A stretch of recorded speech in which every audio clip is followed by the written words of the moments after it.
नमस्कार शेतकरी मित्रांनो, जय श्री महाकाल. गणरवाडी गावात आपण योगेश भाऊ पिंगड यांच्या प्लॉटवर आलेलो आहे.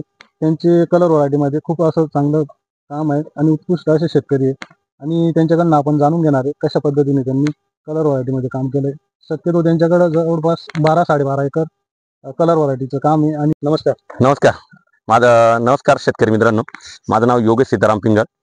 माझ्याकडं साधारण 12.5 एकरमध्ये मी ब्लॅकचं काम करतो आणि 5 एकर माझ्याकडं व्हाईट व्हरायटी आहे, दनाका, सुपर सोनाका आणि थॉम्सन. तर हा प्लॉट आहे, ज्या प्लॉटमध्ये आपण आहे हा नानासाहेब पर्पलचा प्लॉट आहे. 23 सप्टेंबरचा हा आज काठमांडूसाठी हार्वेस्टिंग चालू आहे याची. तर माल येण्याला पहिलं काम रानडे कंपनीकडून झालेलं आहे. का इथं मिकमेल 32चे 3 हात घेतलेले मी त्या या प्लॉटसाठी. आणि त्यानंतर पानांची कार्यक्षमता वाढण्यासाठी आणि क्लोरोफिल वाढण्यासाठी मी इथं मिकमेल 32 पोटॅशियम सोनाइट याचे 2-2 स्प्रे घेतलेले. त्याबरोबर सीवीडचे पण त्यानं मिक्सिंगमध्ये नाही पण इतर वेळेस सीवीडचे पण स्प्रे घेतलेले. तर अतिशय सुंदर असं इथं मला रिझल्ट भेटलेले. इथं मी 26 बंचवर काम केलेलं आहे. आपण बघू शकता आता बंचची संख्या त्यांनी 26 बंच ठेवलेली आहे.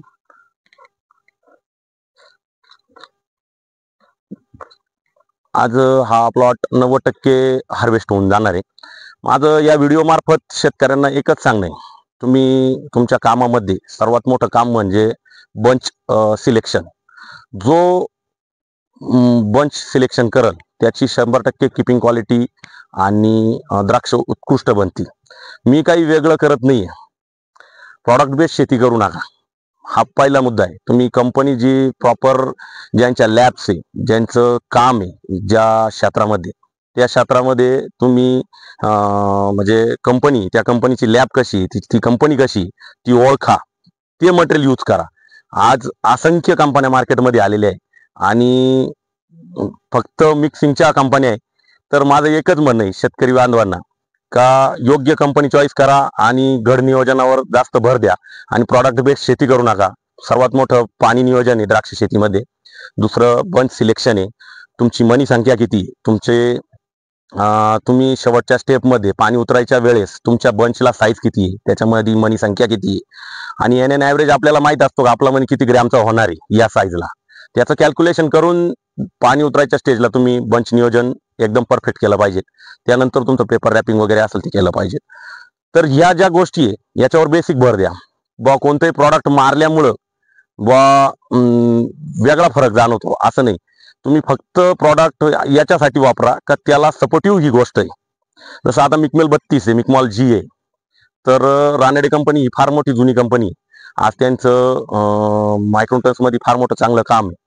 तर त्यांचे ते तसे रिझल्ट पण दिसतात. आपल्याला मायक्रोटन्स अवेलेबिलिटी किती द्यायची हे पण समजून घ्या, कोणत्या स्टेजला पाहिजे, काय पाहिजे.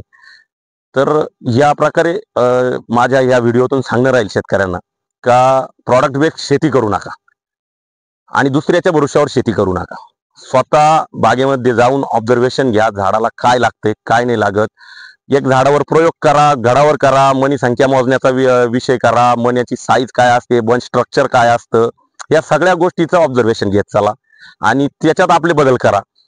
योगेश पिंगळने आज हे केलंय म्हणून तुम्ही करू नका. कारण की प्रत्येकाचं वातावरण, प्रत्येकाची जागा, जमीन याच्यात 100% बदल असतो, बांधात बदल असतो. तर काम करण्यात सुद्धा तो बदल झाला पाहिजे. तर प्रत्येक शेतकऱ्याकडं या व्हिडिओ मार्फत एकच सांगणं आहे, रानडे कंपनी ही चांगली आहे, त्यांचं प्रॉडक्ट पण चांगले. जे चांगलं वाटलं, ज्या कंपनीचं चांगलं वाटलं ते यूज करा. एवढंच यातून सांगणार आहे. जय हिंद, जय महाराष्ट्र. शेतकरी मित्रांनो, आपल्याला सांगण्याचं मेन उद्दिष्ट म्हणजे अनुभव हा सर्वात मोठा गुरु आहे.